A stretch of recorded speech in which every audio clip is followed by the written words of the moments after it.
Hôtel Le Nouveau Cottage à Gagnoa. En plein cœur du centre-ville de Gagnoa, Le Nouveau Cottage est un complexe hôtelier d'une capacité de 30 chambres climatisées, avec le Wi-Fi et tout le confort des plus grands hôtels. Une salle de conférence de plus de 50 places pour vos séminaires de formation. Un bar nightclub et un restaurant de plus de 150 couverts pour vos mariages et manifestations. L'hôtel Le Nouveau Cottage, c'est la référence à Gagnoa. Réservé dès maintenant.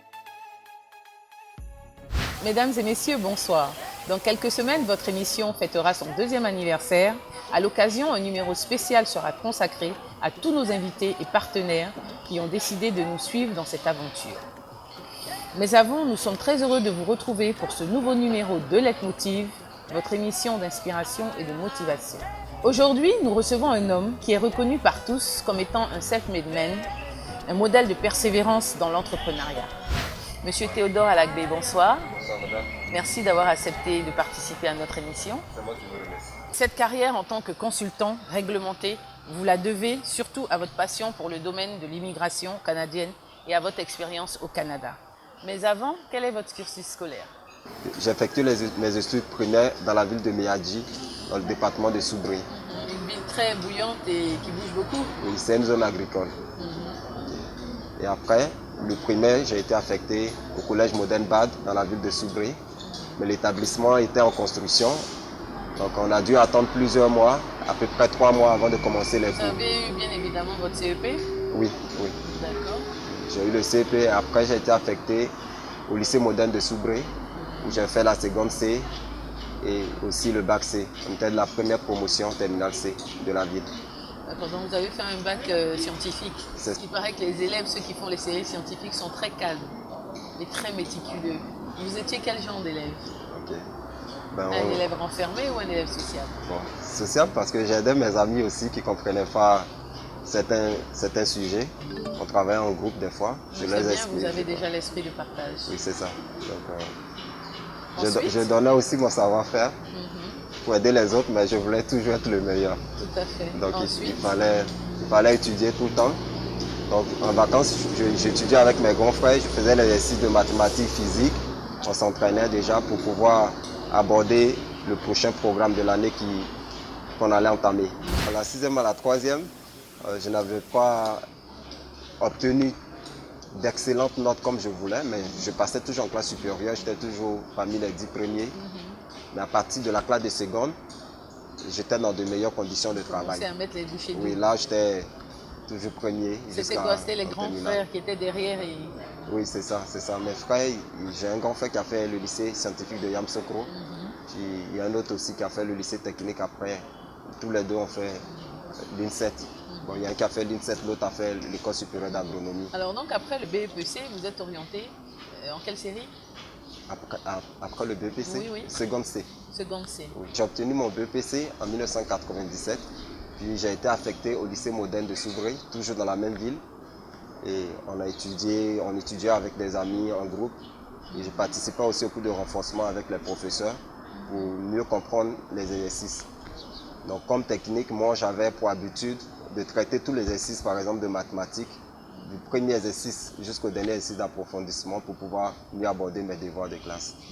Donc j'ai commencé à mieux m'appliquer aussi en lettres, c'est-à-dire en français, tout et tout, pour pouvoir être le premier de classe. Il fallait être plus bon que les autres. Oui, mais malgré que vous étiez dans une série scientifique, les autres matières, c'était comment? Parce qu'en général, quand on est scientifique, c'est vrai que j'étudiais un peu partout. Je ne suis pas très bon en anglais, mais je mettais quand même le maximum dans toutes les autres disciplines pour arriver à être le premier de classe. D'accord. Alors, vous obtenez votre bac C. Tout à fait. Et qu'est-ce que vous faites? Ok, j'ai été affecté en maths physique. Je me suis inscrit à l'université de Cocody. Mais dans le même temps, j'ai passé le concours d'entrée à l'INP. Donc, j'ai été retenu au premier tour en prépa techno. Donc, ça allait me donner la possibilité d'être un ingénieur industriel. Mais malheureusement, toute l'entrevue qu'on a eue avec les fonctionnaires, c'est tourné en majorité autour des sujets qui n'étaient pas pertinents pour l'admission d'un étudiant à cette école. Après votre bac C obtenu à Soubri, d'où vous sortez majeur de votre promotion, vous faites un BTS en finance comptabilité dans une grande école de la place. Pourquoi avoir choisi cette filière? Ok, c'est sur recommandation de mon frère. Il voulait que je fasse un BTS en gestion commerciale, du moins une filière tertiaire. Mais moi, j'ai voulu forcément faire une filière industrielle comme lui, parce que lui, il est ingénieur en mécanique et automatisme industriel. Mais il n'a pas voulu. Il m'a dit qu'il fallait forcément que je fasse une filière tertiaire parce que c'était mieux payant et c'était mieux pour lui, pour moi, selon lui, que je fasse ça. Et c'est à cause de vos aptitudes ou c'est parce que vous aviez un modèle à qui vous vouliez ressembler? Non, je voulais ressembler à mon frère. Donc c'est pour ça que j'avais voulu faire une filière industrielle, mais lui n'a pas voulu. Donc finalement, j'ai opté pour la comptabilité parce que là, je me retrouvais avec les chiffres. Et donc, comme les mathématiques. Donc j'ai accepté de faire la comptabilité. Puis ça s'est bien passé, j'ai obtenu le BTS. J'étais premier de ma classe aussi. Donc l'établissement dans lequel j'ai fréquenté a décidé de me garder pour 3 mois de stage. Et par la suite, j'ai été embauché sur recommandation du chef comptable. D'accord. À la suite de votre BTS, vous obtenez un stage dans cette grande école, puis vous serez embauché comme assistant comptable. Tout à fait. Comment avez-vous vécu cette période de votre vie? Okay. J'étais content d'avoir eu un stage parce que c'est pas évident d'avoir un stage. C'est la première chose, c'était pas évident. Ouais. Et en plus, j'étais content aussi parce que le stage était rémunéré. On m'a dit que j'allais faire 3 mois avant qu'on commence à me donner une prime de stage. Donc vous avez eu beaucoup de chance parce que finalement aujourd'hui, tous nos étudiants sont confrontés justement à ça parce que quand ils finissent de faire leurs études, ils ont des diplômes, mais ils n'arrivent pas à avoir de stage pour se faire de la pratique. C'est ça. Donc vous avez eu non seulement un stage et en plus rémunéré. Tout à fait. Donc vous étiez un des plus heureux. C'était ça. Je rappelle à nos téléspectateurs que par la suite, vous ferez dans un établissement de la place un cycle ingénieur en management et en marketing. Tout à fait. Racontez-nous un peu. Ok. C'était dans le même établissement que je travaillais. Donc on avait la possibilité de continuer les études. Donc je me suis inscrit avec... on avait aussi une réduction auprès de l'établissement puisque nous étions déjà des employés. Donc ça m'a permis de faire la formation, les 3 années de formation. Mais malheureusement, je n'ai pas eu l'opportunité de soutenir avant d'immigrer au Canada. Donc. Alors, vous pensiez à cette époque faire carrière dans la comptabilité? Vous aviez déjà en tête de vous mettre très rapidement à votre propre compte? Oui, bon, moi j'ai toujours dit que l'entrepreneuriat permettait de mieux s'épanouir et puis de mettre à la disposition des autres nos savoir-faire. Donc j'avais déjà commencé à faire des petites activités depuis tout petit. Donc à quel moment vous décidez d'entreprendre réellement? Quand j'ai immigré au Canada. Sinon, avant d'immigrer, j'avais déjà un projet de devenir consultant en immigration, donc travailleur autonome.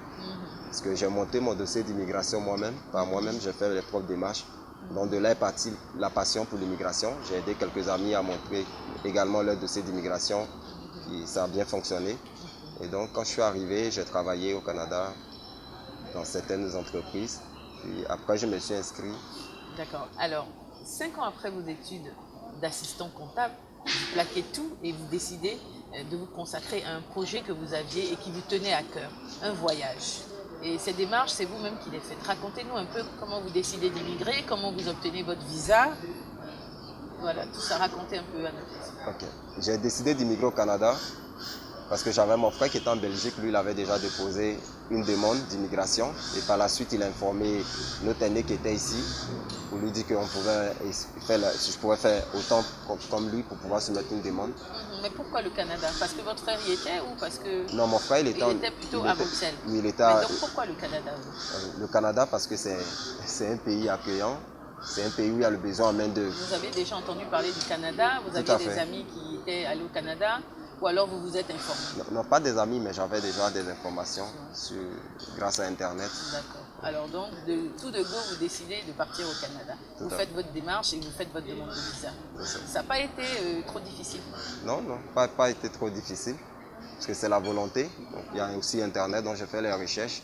Mais moi, j'avais déjà accumulé plusieurs années d'expérience, au moins 5 ans. Donc du coup, ça me permettait d'avoir un dossier admissible. Et puis le facteur âge également.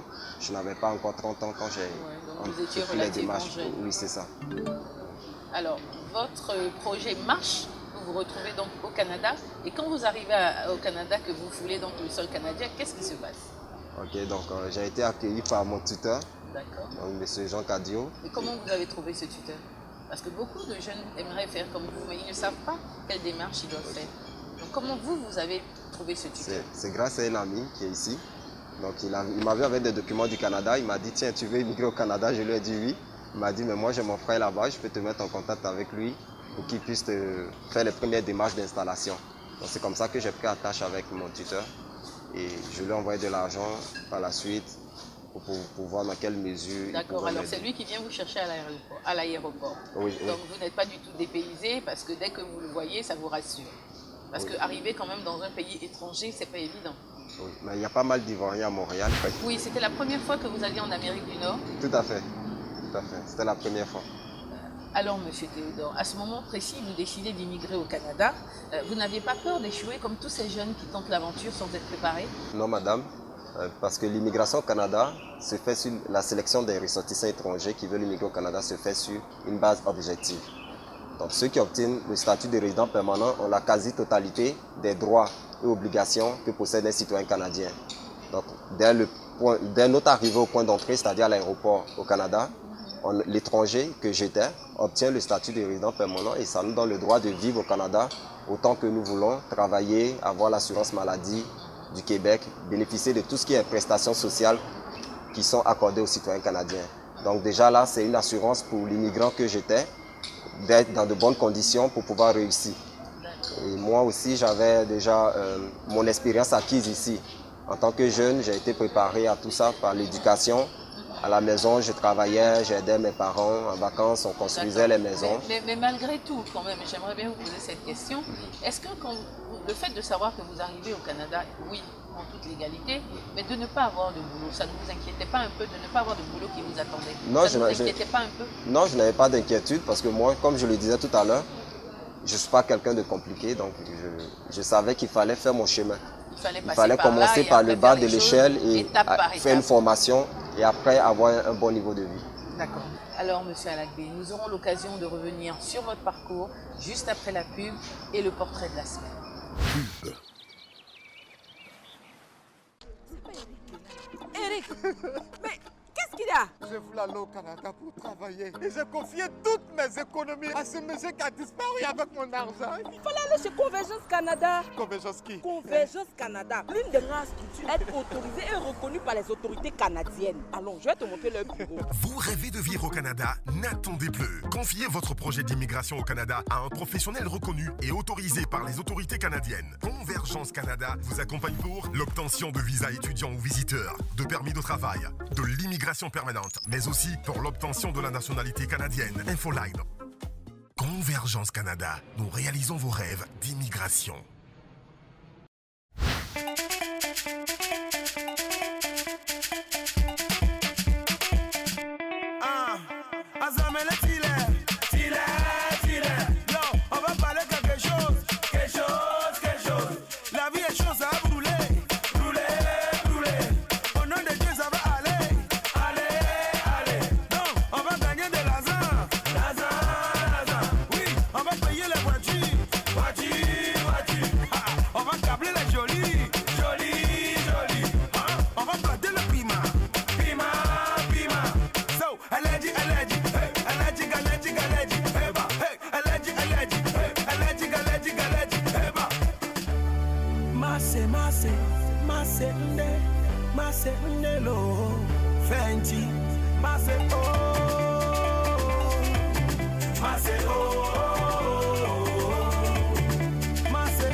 Je suis Daniel Zoubaouri Goli, directeur de ce complexe hôtelier. J'ai été contacté pour diriger cet hôtel il y a environ un an. J'ai bourlingué dans beaucoup d'hôtels, notamment dans des super hôtels à Abidjan, les meilleurs d'ailleurs d'Afrique.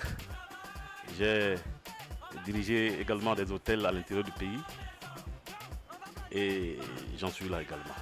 Et donc je pense que c'est une expérience qui date d'environ d'une vingtaine d'années en hôtellerie. J'ai fait l'école pratique de la chambre de commerce.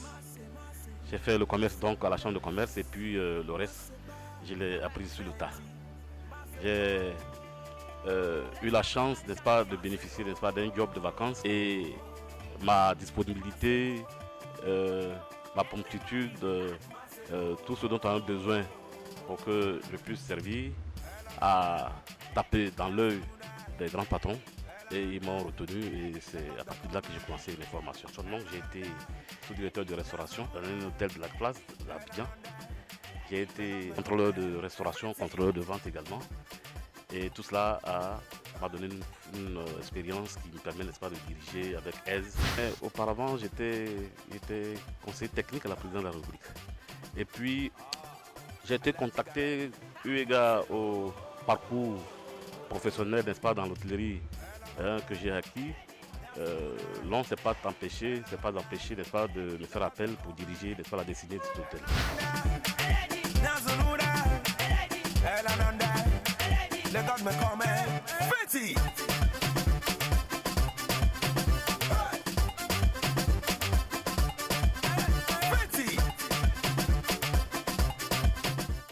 Les difficultés, elles sont multiples, hein, mais c'est un métier que j'adore, c'est s'il fait passion, parce que en même temps que vous convainquez, vous réussissez à retenir les clients, le souci premier c'est de faire en sorte qu'ils repartent tout satisfaits.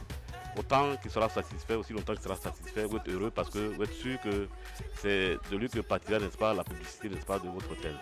Et donc le souci premier c'est de recevoir, c'est d'accueillir, c'est de rendre gai, n'est-ce pas, le client que vous recevez.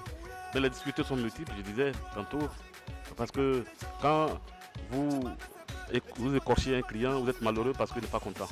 Quand vous ne réussissez pas à loger un client parce qu'il n'a pas fait de réservation, vous n'êtes pas content parce que vous êtes malheureux parce que il n'est pas insatisfait malgré qu'il n'ait pas découvert vos services. Mais il n'est pas satisfait parce qu'il est malheureux, vous ne savez pas dans quelle mesure, dans quelle situation il se retrouve parce qu'il va, mais c'est pas trop sûr qu'il soit logé et donc tout ça vous rend malheureux. Mais c'est malheureux quand, par exemple, un client arrive au restaurant qu'il n'a pas le mec qu'il veut. Même quand vous vous évertuez à lui proposer un autre, mais quand il vient, dans son esprit, il a en tête manger un morceau de sa convenance. Mais quand vous le proposez parce qu'il n'a pas eu ce qu'il veut, vous comprenez, vous êtes malheureux. Mais il y a tellement de malheur dans cette affaire qu'on fait un ramassis pour dire qu'il faut plutôt chercher, n'est-ce pas, à convaincre, chercher à améliorer, n'est-ce pas, les services et c'est ça qui est le plus important.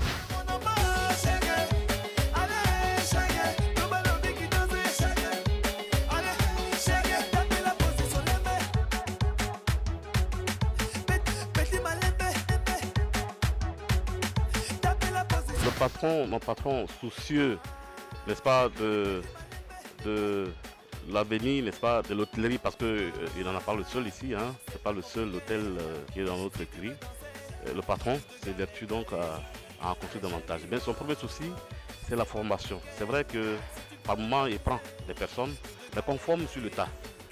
Nous pensons que cette façon-là nous permet, n'est-ce pas, de mieux nous appeler parce que les façons de travailler diversifient selon, n'est-ce pas, les milieux dans lesquels nous nous retrouvons. C'est vrai qu'il y a une formation commune, j'allais dire, hein, mais en fonction des réalités du terrain, nous formons en fonction. Aujourd'hui, je suis pour la formation sur le tas parce que nous recevons de plus en plus des stagiaires diplômés, n'est-ce pas, de grandes écoles, mais à la pratique, ce n'est pas tout à fait.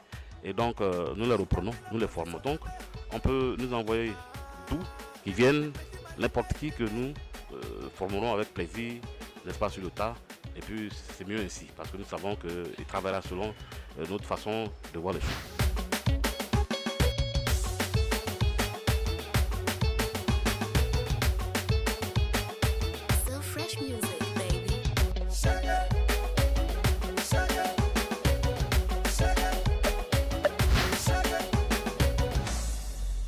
De retour avec notre invité, M. Kwaku Théodore Alagbe, qui nous raconte son histoire, fait de prise de risque, de difficultés, mais aussi de passion pour son métier. Alors, Monsieur Alagbé, vous arrivez au Canada, plus précisément à Montréal. Comment se passent vos premiers mois? Je n'ai pas eu trop de difficultés. J'ai été accueilli par mon tuteur, M. Jean Cabrio, à qui j'ai mandaté de m'aider à trouver un premier logement, mais idéalement en colocation avec un Ivoirien. Parce que là, j'allais avoir l'opportunité d'avoir un frère avec moi pour mes premières démarches. Donc vous aviez quelqu'un qui était là pour vous aider à vous intégrer? Tout à fait. Tout à fait. Donc j'ai logé avec ce monsieur pendant 3 mois. Puis en 10 jours, j'ai obtenu mon premier emploi grâce à son aide. Et ça s'est fait rapidement? Oui, c'est ça. Donc vous n'avez pas eu de problème d'argent, tout ça, parce que vous auriez pu rester 1 mois, 2 mois, 3 mois sans pouvoir trouver de job, et là vous auriez eu un petit quand même problème. Non, j'ai eu le... Et là en 10 jours vous trouvez un boulot? Oui, en 10 jours j'ai eu le premier emploi, et à peu près 20 jours plus tard, j'ai obtenu un second emploi. J'ai travaillé dans une société de cosmétiques comme commercial. Puis après, j'ai travaillé dans d'autres structures également. Alors, 10 jours après vos premiers pas au Canada, vous trouvez un boulot en tant que plongeur. Et quelques temps après, vous trouvez aussi un deuxième boulot. Parlez-nous un peu de tout ça. Est-ce que ce n'était pas trop fatigant? Non, pas du tout, parce que j'étais préparé psychologiquement. Je suis quelqu'un qui aime le travail, donc ça n'a pas été difficile pour moi. D'accord. Et vous gagnez à peu près combien de l'heure? Dans le restaurant, j'étais payé à 10,50 $ à peu près par heure. Environ 5 000 à peu près 5 000 francs c'est CFA. ça. Et dans l'autre entreprise, je travaille comme commercial dans le cosmétique.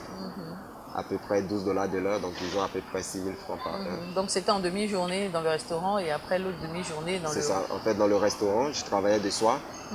Et dans l'entreprise où je travaillais comme commercial, on travaillait de jour. Vous dormiez combien d'heures par jour? Bon, à peu près 4 heures. À peu près 4 heures. D'accord. Alors, Monsieur Alagbé, dans toute cette recherche d'emploi au départ, vous n'aviez jamais, à aucun moment, vous avez regretté votre poste de comptable à Abidjan? Non, pas du tout. Je n'ai pas regretté. Je n'ai pas de regrets.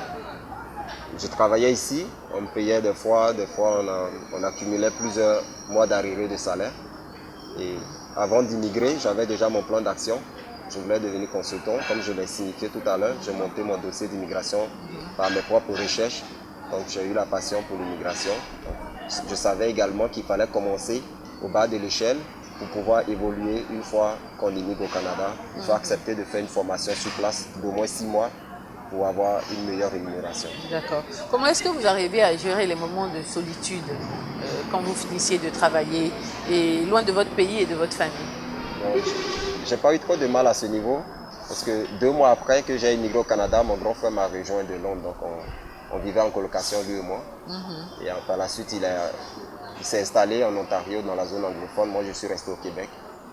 Donc je voulais revenir en Côte d'Ivoire pour me marier, pour pouvoir vivre une vie de couple. Donc en partant, vous aviez laissé... Oui, j'avais ma petite amie que j'ai laissée ici. D'accord. Donc il fallait travailler fort rapidement pour venir l'épouser et déposer sa demande de parrainage afin qu'elle puisse me rejoindre au Canada. D'accord. Ça n'a pas été trop difficile qu'elle vous rejoigne? On a mis, son dossier a mis à peu près 17 mois dû à la crise post-électorale en Côte d'Ivoire en 2010. D'accord, nous reviendrons de toutes les façons. Pour ceux qui ne connaissent pas la vie au Canada, Monsieur Alagbé, est-ce que la vie est chère? Bon, disons que le niveau de vie est relatif. C'est relatif, on peut dire, parce que là on parle de l'Occident. Donc on paye le travailleur en fonction du niveau de vie. Donc l'État veille à ce que le salaire minimum qui est fixé chaque année soit déterminé en fonction de l'inflation. Donc je n'avais pas de problème à ce niveau. Donc tout va de soi. Oui, c'est ça. On avait la possibilité de faire plusieurs boulots à la fois ou d'aller à l'école pour apprendre un métier et avoir un meilleur revenu avec un seul emploi. Mais ce qu'on recommande à tout immigrant, c'est d'accepter de faire des petits boulots avant de pouvoir... Pas forcément. Il y en a qui arrivent directement, qui trouvent un emploi dans leur domaine. Il y en a qui sont obligés d'aller à l'école, faire à peu près 6 mois ou 1 an de cours pour intégrer leur profession ou carrément changer de domaine de formation. Il y en a qui arrivent aussi, qui ont quelques économies aussi en poche. C'est ça, mais toujours est-il qu'il faut qu'on travaille. Il faut travailler, tout à fait. Alors malheureusement, Monsieur Alagbé, le temps qui nous est imparti touche à sa fin. Nous donnons donc rendez-vous la semaine prochaine à tous nos téléspectateurs pour un nouveau numéro de Leitmotiv consacré à Monsieur Alagbé. Que Dieu vous garde.